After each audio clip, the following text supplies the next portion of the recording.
Ito po si Airbaggy Coco Brake, Jogger Stroller, good for newborn up to 20 to 25 kilo.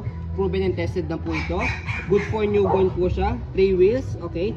May brake po dito sa harapan, okay. Kaya Coco Brake po siya. Okay, so may inclusion po siyang pambomba. Ayan, para if in case buwan po na maplatan po kayo, may naka-ready na po siya. Okay, already wash na po ito, ready to use na.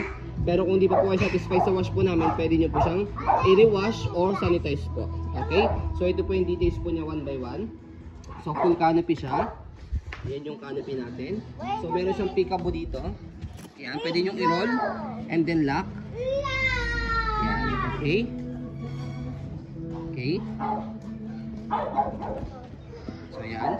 So ito po yung seat pad po niya. Okay. So may pad sa harness. Okay. So heavy duty po yung belt lock po niya. Yan, may sakit. Okay, yan, wala po yung putol. Yan. Okay. So napakaganda ng front handle nito kasi leather. Okay. So ganito po siya kapag nakahiga. So kakaiba siya kasi di-zipper po yung adjustment niya. Yan. Semi-rectal. Ay, isa lang. Yan, okay. So, higa-higa po siya. Tinesting po namin po ito by the way sa pamangkin po namin, 7 years old. 3.5 to 4 feet po siya and then 21 kilo. Kayang-kaya po at easy to maneuver po siya. Okay, heavy duty po yan. Ito po yung pinaka-footless niya and yung details. Okay. So, yung gulong, hindi siya pudpod as you can see. Close to light condition. Okay. Easy to maneuver, nag-swivel. Yan. Okay. So yung body frame niya, and yung body frame niya.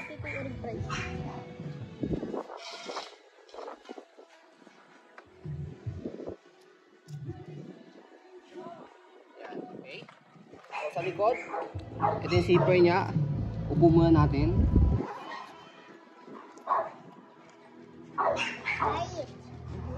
Ayan, okay. So sa likod niya, may pocket pa siya rito kasama.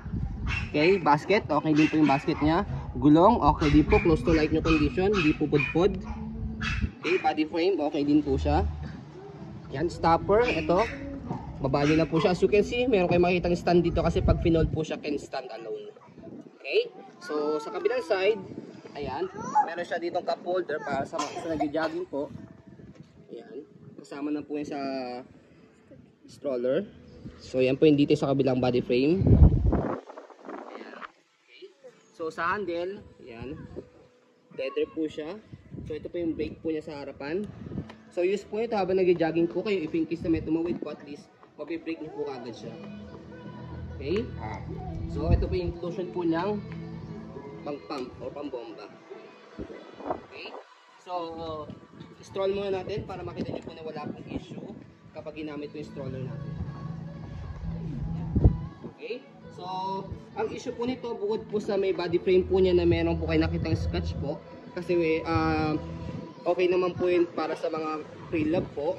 Ito pong canopy niya, yan. So as you can see, meron siyang lining dito. Okay, hindi kami 100% kung faded talaga siya or design po niya talaga. Okay, pero hindi siya pangit tignan pag as you can see sa video. Okay. Ano siya, pwedeng kung nabilad po ito. Yan. Okay. So yan, double tick. Pero hindi siya pangit kasi why? Ito kasi parang purple. Dito rin meron din siyang light. Parang naging design. Naging design siya. So kung magmumall lang, hindi naman gagamitin yung canopy. So maganda siyang pang forma pag naka-denim. Okay, so yun po as you can see, very details po kami yung video kasi shop policy po namin. No refund, no exchange with disease po to get. So yun po, maraming salamat po. Have a nice day and God bless po.